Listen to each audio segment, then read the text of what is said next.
은혜로우십니다.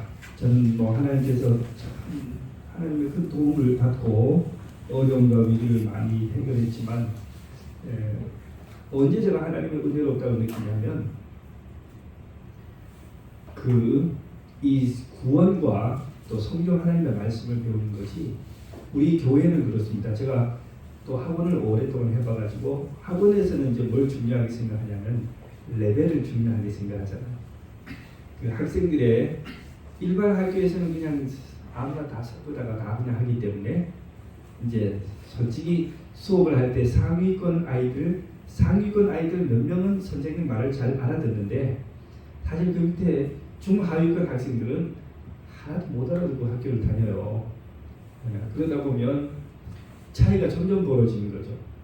성적이 나쁜 학생들이 학교 다니고 보면 얼마나 불쌍한지 몰라요. 특히 영어, 수학, 국어에 바치는 일주일에 바치는 시간이 굉장히 많아요. 근데 책가방을 메고 하나도 못 알아듣는 아이들이 거 가서 그 긴 시간을 앉아 있는 거예요. 그러니까 여러분 공부 못하는 아이들은 정말 칭찬해 주셔야 됩니다. 잘하는 애들은 알아듣고 지금 앉아 있으니까 그래도 이렇게 좀 정했지만 여러분 하나도 알아듣지 못하는데 설교를 하루에 한 6시간씩 듣고 앉아서 보세요. 그죠? 그러니까 비행 청소년이 안 나올 수가 없겠어요. 그런데 우리 교회에 오면은 그 레벨이 또 없습니다. 교회에 오면은 진짜 지우나 라온이부터 그 다음에 또 가장 연세 있고 또 이 교회를 오래 다니고 성경을 잘하는 장로님들까지 성경을 같이 배우잖아요. 이게 목사도 고민이 많습니다. 누구에게 맞춰서 설교를 해야 될까? 어린이들한테. 그죠? 가장 그래서 이제 성경을 읽어보면 참 하나님 은혜스럽게 그죠? 어디다 맞춰 설교를 해도요 다들 은혜를 받아요. 아멘. 높은 데 맞춰도 은혜를 받고 낮은 데 맞춰도 은혜를 받고 중간에 가면 은혜를 받아요. 그래서 교회를 처음 오신 분들이나 또 최근에 교회를 다니기 시작한 분들 걱정을 많이 하세요. 아이고 교회 다니고 설교 들어서 알아들을 수 있겠나 그렇게 걱정을 하시는데 그런가요? 해보면 그 1시간 설교를 하면요 99.9%를 알아들으시더라고요. 그래서 걱정하지 마시고 항상 내가 있는 곳에서 하나님을 찾으면 됩니다. 아멘. 나의 형편과 처지가 얼마나 그저 비참하든지 내가 얼마나 타락했든지 또 어떤 사람 내가 얼마나 하나님과 거리가 멀다고 그저 난 지금 너무 멀리 왔다. 하나님으로부터 너무 멀어졌다. 또 어떤 사람 나는 너무 늦었다. 그런 생각을 하실 필요가 없어요. 언제든지 하나님이 계신 하나님을 향해서 내 방향만 틀면 하나님을 만날 수가 있어요. 아멘. 하나님은 은혜로우십니다. 아멘. 자, 오늘은 요한계시록 2장 18절부터 나오는 두아디라 교회 말씀을 보려고 하는데요. 이 컴퓨터가 좀 저걸 작업을 잘 안 하고 있네요. 자, 그러면 제가 성경절을 여기다가 바로 띄우겠습니다.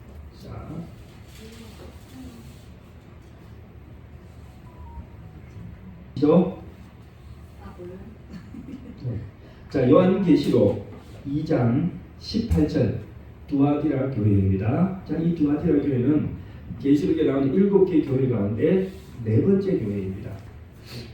자, 그러면 지금 다 같이 큰 소리로 읽어보겠습니다. 시작. 두아디라 교회의 사자에게 편지하라.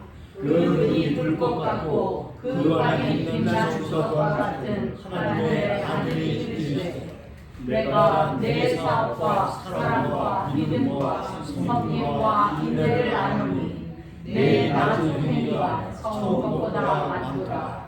그러나 내게 책망할 것이 일이 있노라. 자칭 선지자라는 여자 이세벨에게 내가 예언하노니 그가 내 죄를 가르쳐 빼어 행동하게 하고 우상제물을 먹게 하게 또 내가 그에게 회개할 기회를 주었으되 자기의 운명을 회개하고자 하지 아니하는도다. 볼지어다 내가 그의 침상에 얹을 터이요 또 그와 더불어 가늠하던 자들도 만일 그의 일을 회개하지 아니하면 큰 바다 가운데에 던지고 또 내가 사망으로 그의 자녀를 죽이니 모든 교회가 나의 사람을 다른 사람의 죽과 마음을 살리는 자를 알지라. 내가 너희 각 사람의 행위로 갚아주리라. 두아디라에 남아있어 이 교훈을 받지 아니하고 소위 사탄이 이끄는 것을 알지 못하는 너희에게 말하노니 다른 집으로 너희에게 지울 것은 없노라. 다만 너희에게 있는 것을 내가 볼 때까지 굳게 잡으라. 이기는 자와 끝까지 내 일을 지키는 그에게 만국을 다스리는 권세를 주리니 그가 철장을 가지고 그들을 다스려 질을 깨뜨리는 것과 같이 하리라. 나도 내 아버지께 가르쳤으니 그러하리라. 내가 또 그에게 새벽별을 주리라. 귀 있는 자는 성령이 교회들에게 하시는 말씀을 들을지어다. 아멘. 아멘. 예. 자, 이제 우리 두아디라 교회에 대해서 좀 살펴보겠습니다. 자, 두아디라 교회는 요한이 반모섬의 유배 중에 편지를 보낸 7개의 교회 가운데 네 번째 교회인데요. 에베소, 서머나, 버가모 아래쪽 그죠? 왼쪽에서 위로 올라가면서 버가모 그 다음에 오른쪽에 있는 것이 두아디라 교회입니다. 이 두아디라 교회는 지금 현재 터키죠. 이 7교회가 다 터키에 있습니다. 자, 그러면 하나님께서 이 두아디라 교회의 편지를 지금 현재 그죠? 거기 가면 이렇게 두아디라 교회의 그 유적지 터가 이렇게 남아 있다고 합니다. 예, 지금은 폐허가 됐죠. 예. 자, 이 두아디라라고 하는 이 도시는 상업과 공예가 발달한 도시로 특히 염료 산업과 직접이 유명했습니다. 그렇게 크거나 그렇게 유명한 도시는 아니에요. 그냥 평범한 도시인데 이 옷감에 물을 들이는 그런 그저 사업으로 번성한 도시다. 도시의 경제적 중심은 길드라고 하는 중세 유럽의 조합이 있었어요. 그래서 상인들이 조합을 구성해가지고 그래서 뭐 했냐면 이 상인일을 했습니다. 자, 이 길드가 문제는 뭐냐면 이 길드의 이 상인들이 그냥 상거래만 한 것이 아니고 거기에 조합에 가입해서 활동을 하려면 길드가 요구하는 것을 해야 되는데 그게 대체로 뭐냐면 우상숭배. 그 당시 로마에는 우상숭배가 많았고 그 다음에 심지어는 황제숭배까지 있었어요. 지난번에 우리가 배웠던 버가모 교회는 황제숭배 때문에 엄청나게 많은 사람들이 박해로 그죠? 죽임을 당하고 그러다가 뭐였어요? 콘스탄틴 황제 때 갑자기 황제 숭배와 종교 탄압이 그치고 기독교가 공식적인 종교로 인정을 받았다고 했습니다. 자, 그런데 자, 여기는 이제 이 두아디라 여기에도 뭐예요? 그 당시에 이제 황제 숭배, 우상 숭배가 성행했는데 이 길드에 가입을 해야만 조합에 가입해야만 정상적인 뭘 할 수 상행위를 할 수 있어요. 여러분 지금도 저기 그런 조합이 있죠. 지금은 모르겠어요. 이렇게 강제적이지는 않은 것 같은데 어떻게 농민들은 그죠? 농업 그죠? 협동조합을 만들고 또 노동자들은 노동조합을 만들고 그렇게 해서 뭐합니까? 그 조합이 가입원들에게 요구하는 것을 해줘야만 또 뭐예요? 거기서 같이 또 일도 하고 사업도 할 수 있고 그래 됐어요. 자, 그러니까 이제 이러한 상태에서 그 많은 그리스도인들이 조합에 가입을 하면 우상을 숭배해야 되고 조합에 가입을 하지 않으면 어떻게 돼요? 사업길이 끝장이고 그래서 이 두아디라 교회에 많은 사람들이 많은 그리스도인들이 대부분이 그 조합에 가입을 했다는 겁니다. 뭐 하기 위해서? 먹고 살기 위해서. 그래서 세상과의 타협이 있었어요. 예. 두아디라 교회를 진리와 세속적 유혹 사이에서 고군분투한 교회다라고 불렀습니다. 자, 이 두아디라 교회에 대해 보면은 하나님의 편지의 내용을 볼 때 하나님께서 그것을 그래 나도 이해한다, 어쩔 수 없으니까 그렇게 말씀하셨어요? 아니면 실망했다. 책망하시지? 네. 네, 책망하셨습니다. 자, 하나 보겠습니다.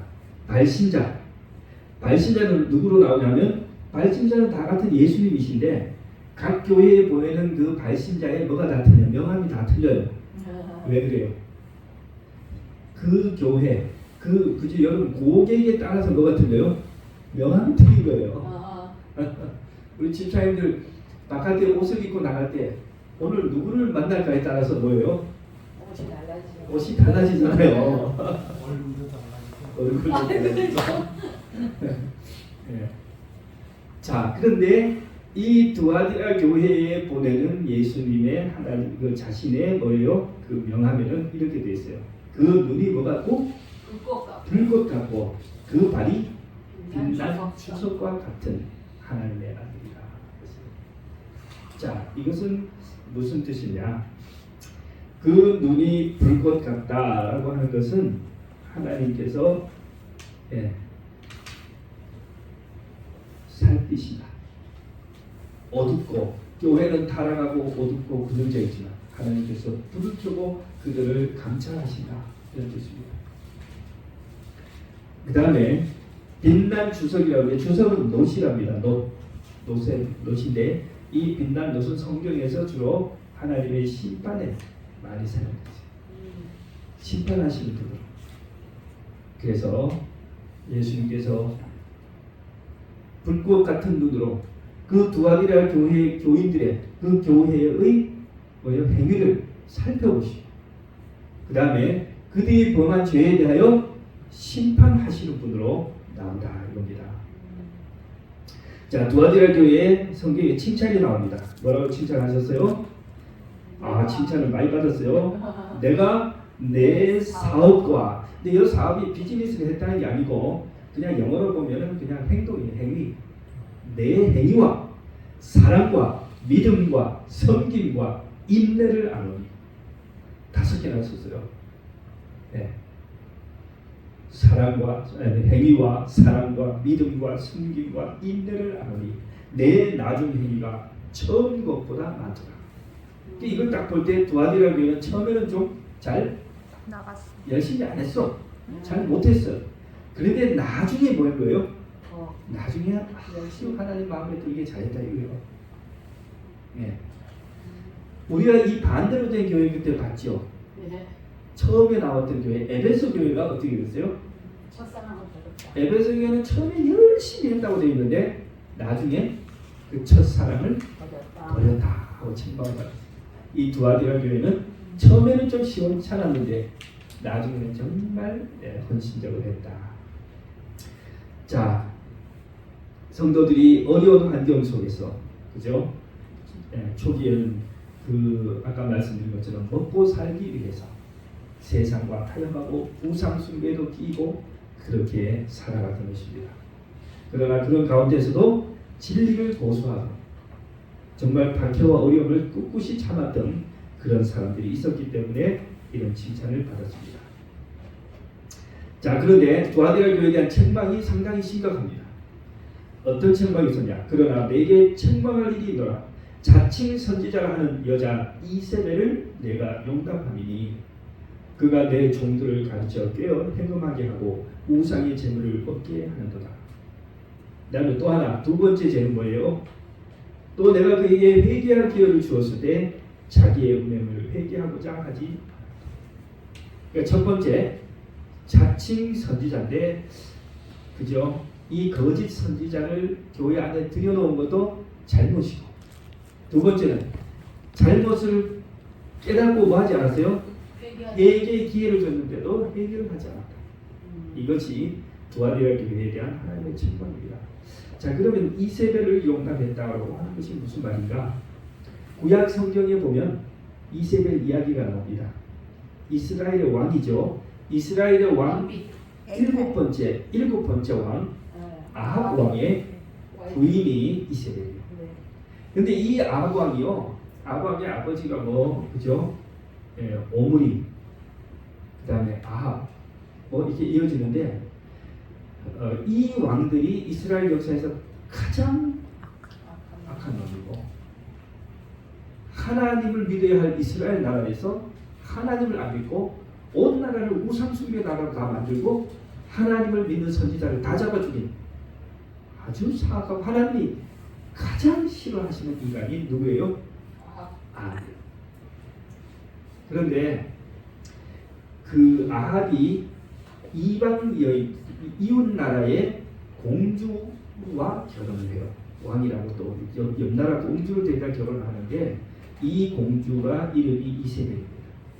근데 이세벨이요 여기 나왔어요. 정체가 바알을 섬기는 선지자였습니다. 바알을 섬기는 여선지자인데 그걸 모르고 이웃 나라의 공주라고 예쁘다고 결혼을 했어요. 생각을 해보세요. 하나님을 섬기는 이 하나님 나라의 왕이 우상을 섬기는 우상의 그 선교사를 그죠? 데려다가 뭐 했어요? 결혼을 했어요. 집안에 갖다 놓으니까 겉으로는 남자가 좀 뭐 하는 것 같아도 실제로는 누가 실속을 다 챙겨요? 여자. 지갑은 여자가 다 챙기잖아요. 이세벨이 살림을 다 한 거예요.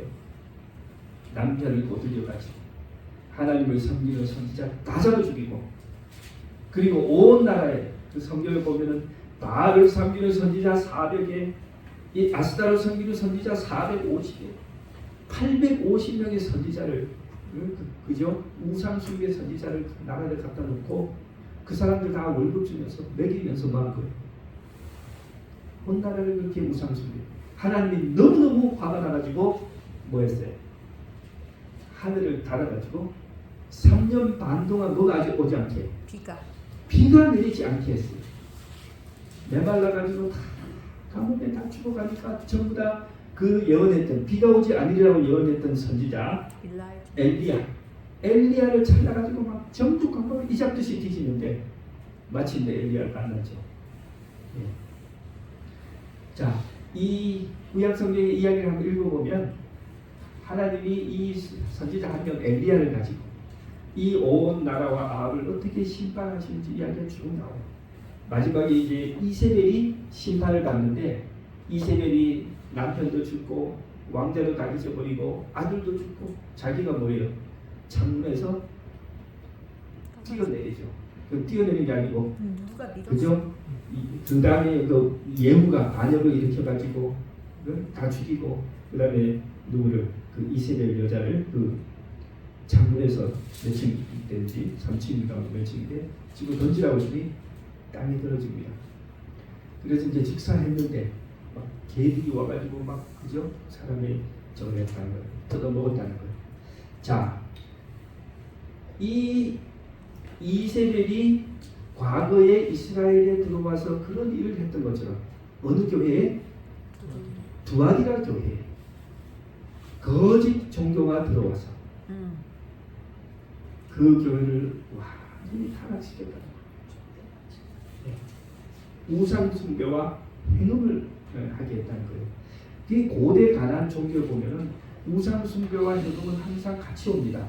행음. 네. 행음이 뭐예요? 가는.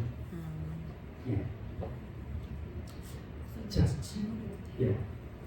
질문이 예, 질문하세요. 지금 제가 예. 이 요한계시록이 예. 써진 것이 예. 서기 100년까지 안에 써진 이 책이 써졌잖아요. 예. 예. 근데 지금 이 역사는 지금 계속 31년부터 1844년까지 미래에 장차 있을 일을 예언해서 지금 써놓으시는 거잖아요. 그러니까 예언서의 그 교회를 각 일곱으로 나누었고 또 실질적으로 이 현재적으로 이 교회가 지금 있는 거잖아요. 네. 근데 요한이 이때 있었어요? 요한이 죽었잖아요. 아니 실제로 저 교회가 있는 그 장소는 동시다발적으로 같이 있었던 거죠.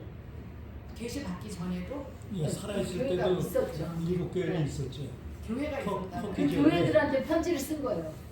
그러니까 이제 우리가 요한이 계시 가운데 말년에 제자들 가운데 가장 늦게까지 살아 있었잖아요. 네, 반모에서 그래가지고 다른 제자는 다 죽고 요한이 마지막에 열심히 봉사를 했는데 그 봉사했던 지역이 터키의 이쪽 7교회가 있는 그쪽 지역.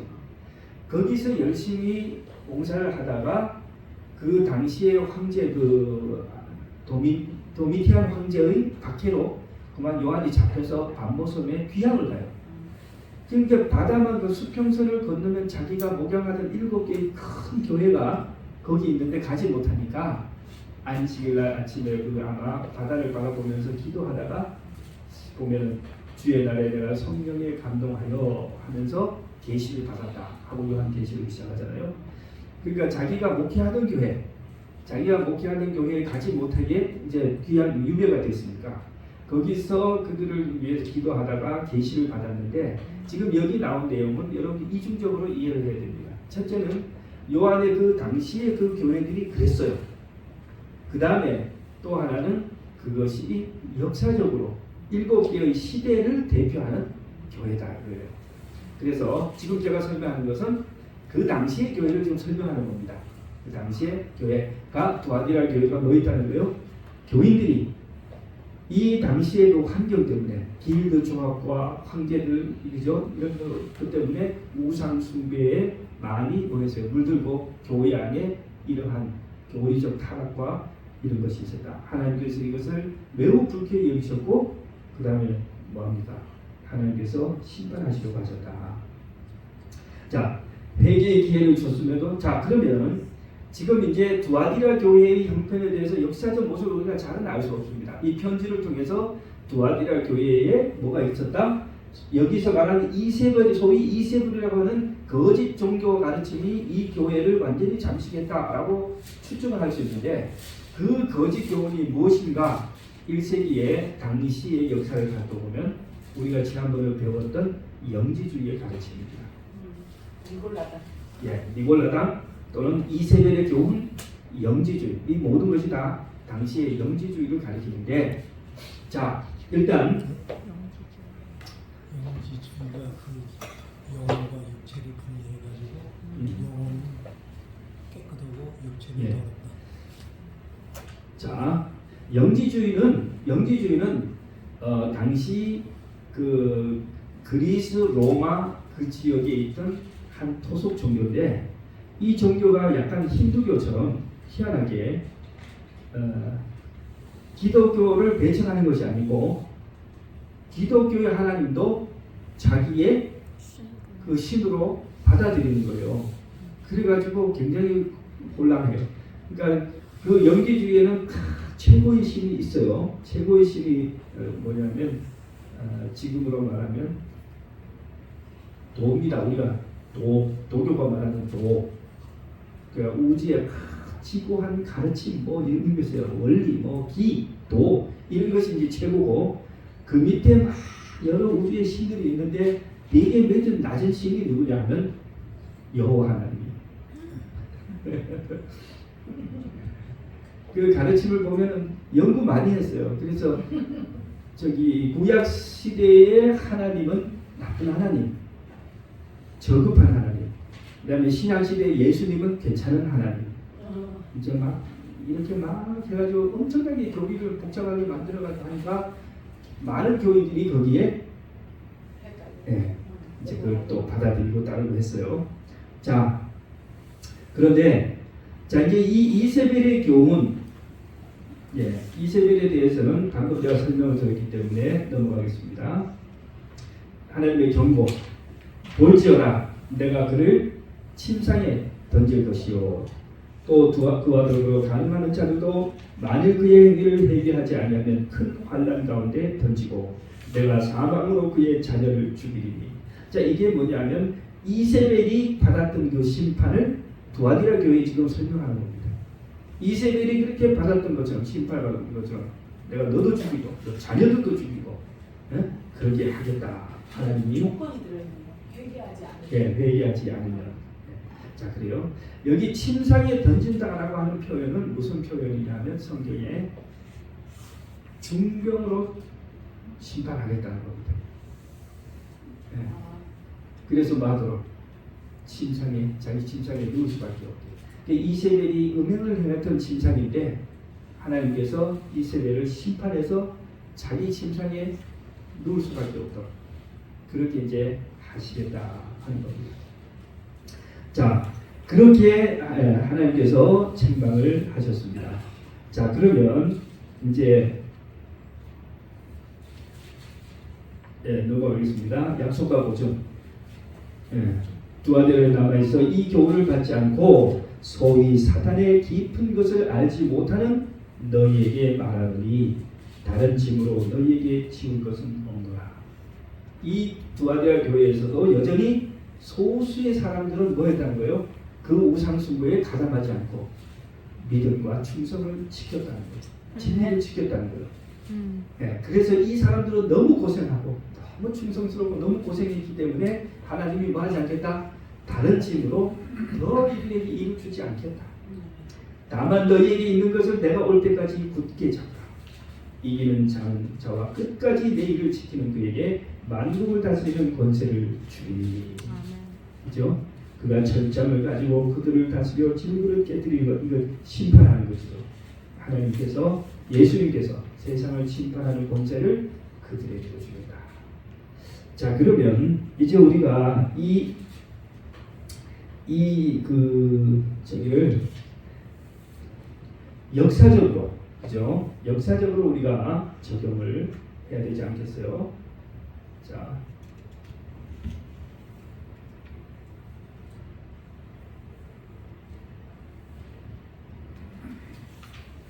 일곱 교회가 당시에 지리적으로 있었던 일곱 개의 교회를 말하기도 하지만, 아이고 여기가 좀 반응이 제가 뭐 만들어 놓은 게 지금 나타나지가 않네요.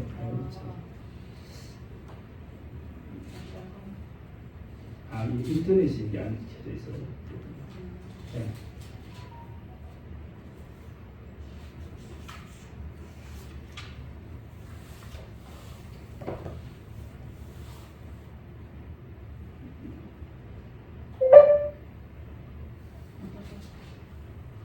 자, 그러면 조금만 기다리면 이제 그 표가 나타날 겁니다. 자, 그러면 우리가 지금 네 번째 교회 두아디라인데 에베소 교회, 서머나 교회, 버가모 교회는 당시 지금 그죠? 역사적으로 AD 31년, 100년, 310년, 530년 이렇게 이러한 시대를 표상한다. 이렇게 우리가 배웠습니다. 자, 그러면 두아디라 교회는 언제부터냐? AD 538년부터 1517년까지의 교회의 역사를 말한다. 굉장히 깁니다. 거의 1000년이 되죠. 긴 역사예요. 자, AD 538년을 잡은 이유는 뭘까요? 교회 역사에서 AD 538년. 네? 천주교가 그 자기에게 반기던 세 나라를 네. 그 세속의 힘을 이용해서 네. 없애버린 후에 교권이 확립된 거죠, 완전. 그렇죠. 예. 지난번에 우리가 이제 교회 에베소 교회는 무슨 시대요? 제자들이 사도들이 있던 시대. 그 다음에 서머나 교회는 사도들이 죽고 없지만 그 로마의 황제들의 박해를 너무너무 받아가지고 너무너무 고상한 그리스도 역사. 그 다음에 버가모 시대는 박해를 받았지만 마침내 뭐한 시대요? 박해가 종결됐어요. 콘스탄틴 황제가 기독교를 공인하면서 그죠? 313년에 박해가 그치고 기독교가 공인됐고, 그 다음에 버가모 교회 313년 기독교 공인부터 538년까지인데 538년은 이때는 정말 뭐한 시대냐면 당시에 기독교는 5개의 그 말하자면 본산이 있었어요. 예루살렘, 안디옥, 또 로마, 또 하도 어디 이제 5군데가 있었는데 제가 이름을 지금 잘 암기를 못했어요. 네. 그 교회들이 각기 따로 자치적으로 했는데 로마에 있던 주교는 계속 뭘 요구했냐면 로마의 주교가 하나님의 예수님의 계승자. 그리고 다른 지역에 있는 주교들은 로마에 복종해야 된다. 그렇게 했어요. 그러면서 이 로마의 주교가 나중에 뭐가 되냐면 로마의 교황이 됩니다. 로마 교황이. 그리고 전 세계 교회의 머리가 됐어요. 자기가 전 세계 교회의 머리라고 하니까 안디옥이라든지 예루살렘이라든지 이런 데 사람들이 받아들여요, 안 받아들여요? 인정할 수가 없죠.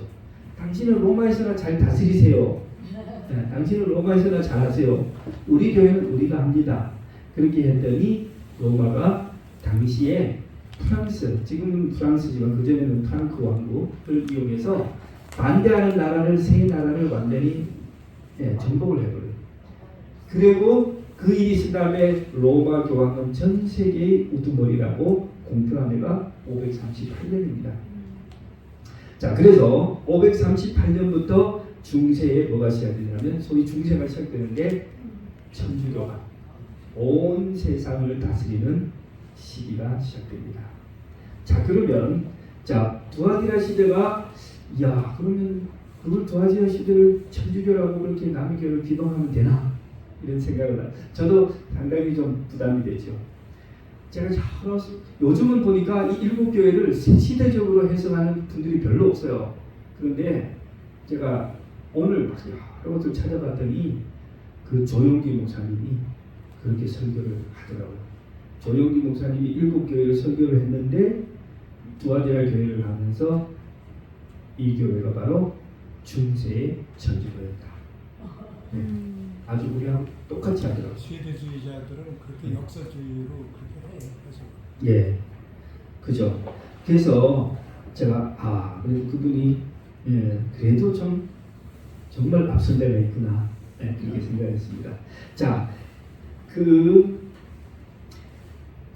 아까 제가 배경 설명을 좀 드린 것처럼 이렇게 해서 로마 교황이 전 세계의 머리가 된 것은 좋은데, 근데 그때부터 뭐가 시작됐냐, 여러분 성경에서 뭐가 말했어요? 이세벨을 교회 안에 용납하고 교회 안에서 우상 숭배와 음행을 했다고 그랬죠. 바로 그러한 일이 교회 안에 시작이 되는 것입니다.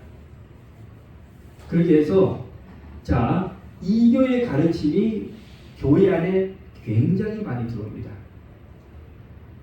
거의 천주교회는 내용을 까보면은 기독교가 아니고 태양종교예요. 태양종교.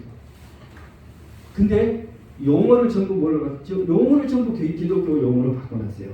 그래가지고 지금 사람들은 잘 몰라요. 근데 예를 들어 제가 한번 여쭤볼게요. 크리스마스가 무슨 날이에요? 예수님 탄생. 성탄. 크리스마스는 우리가 성탄절이야. 예수님의 탄생일이라고 하잖아요. 예수님 그날 탄생하지 않았어요. 그 성탄절은 태양신의 부활절입니다. 로마에 태양신의 부활절이에요. 맞아요. 그 다음에 심지어는 지금 우리가 예배를 드리는 일요일이 일자가 무슨 글자예요? 해 일자잖아요. 태양이잖아요. 영어로도 선데이예요. 그 로마 시대의 태양의 행성을 태양부터 선데이, 그 다음에 먼데이, 그죠? 그 다음에 화요일, 수요일, 목요일 다 뭐냐면 태양의 행성 이름이에요. 그 행성을 제사하고 하던 날을 그렇게 이름을 붙여놨어요. 그것이 전부 기독교 안에 들어오고요. 그 다음에 사제들이 뭐예요? 사제들이 결혼 안 하죠. 성경에는 제사장은 반드시 결혼한 사람만 시키게 돼 있어요. 결혼한 사람만 제사장을 할 수 있는데 이 천주교는 성직자는 다 독실이야. 그게 왜 그런 거예요? 기독교 전통이 아니에요. 그도 로마의 그 미드랄 종교의 전통이에요. 그 다음에 기독교 안에는 성상을 섬길 수가 없습니다. 만들 수 없게 돼 있어요. 성상, 우상. 천주교에 가면 마리아, 베드로, 요한, 예수 다 있어요. 거기 가서 절하고 입 맞추고 막 기도하고 다 해요. 성경은 그것을 엄격히 금지하고 있습니다. 네. 그런데 천주교는 다시 왜? 그 태양 종교의 다 있던 것을 뭘 바꿨어요? 이름과 옷을 다 바꿔가지고 그대로 가져온 거예요. 네. 그 다음에 기독교에 마리아 숭배 있어요? 없어요? 없죠. 마리아 숭배 없어요. 근데 천주교는 있어요. 마리아를 숭배해야 돼요. 왜? 하나님보다 더 높아. 예수님보다 더 높아. 그 태양신에는 부인이 있었으니까, 여신이 있었으니까. 근데 기독교에는 여신이 없어요. 그래서 이런 것들이 그냥 기독교는 언제 들어왔어요? 538년부터 1517년 그 사이에 천년 동안. 다 들어온 거예요.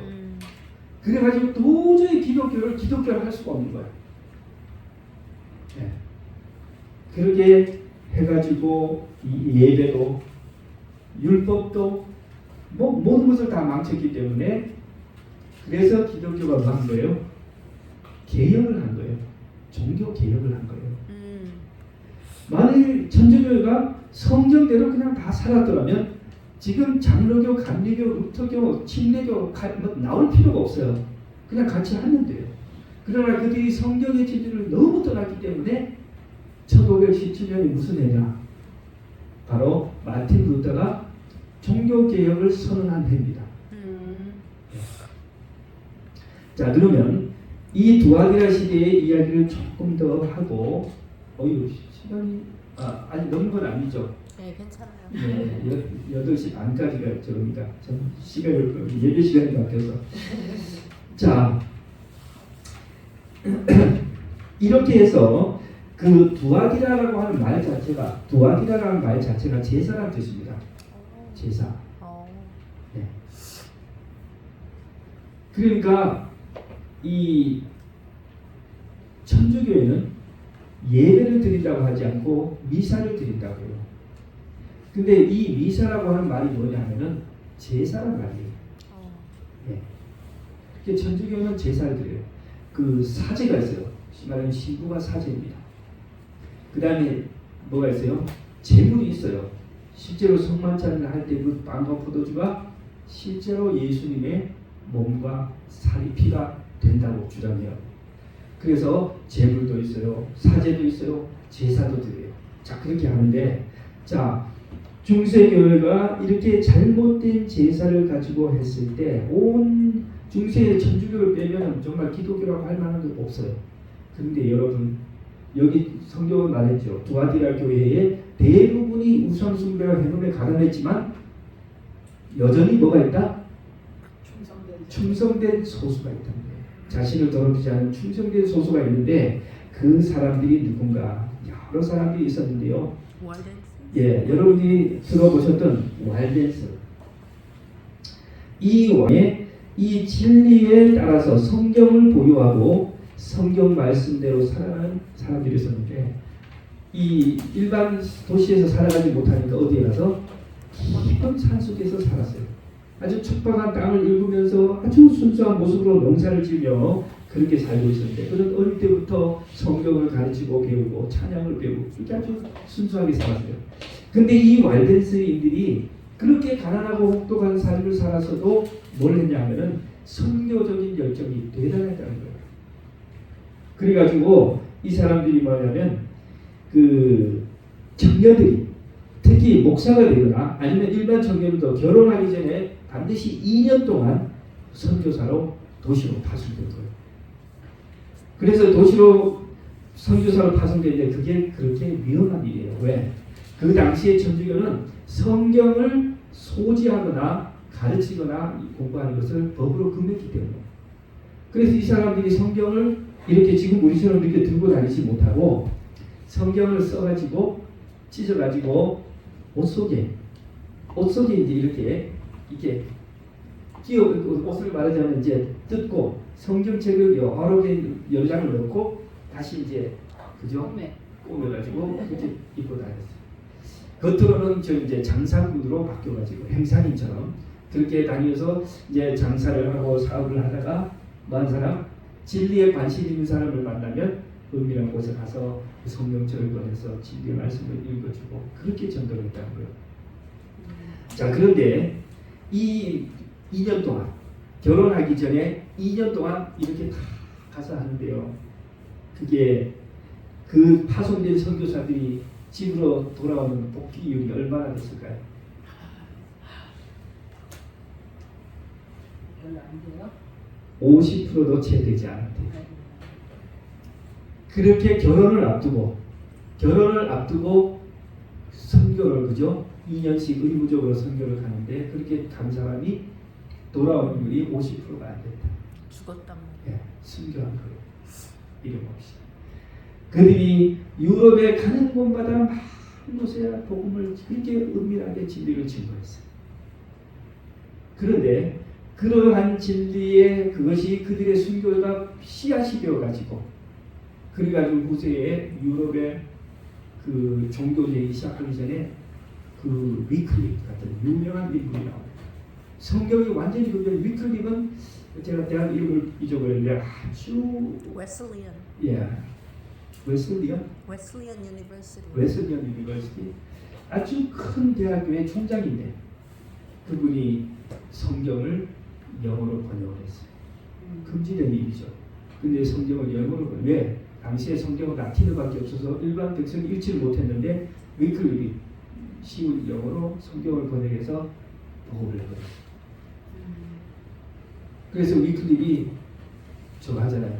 파면을 당하잖아요. 죽이려고 했는데 죽이지 못하고 워낙 센 사람이니까 죽은 뒤에 천주교에서 그 사람의 유물을 꺼내가지고 막 그걸 갖다가 막 뿌려버리죠. 다시. 예.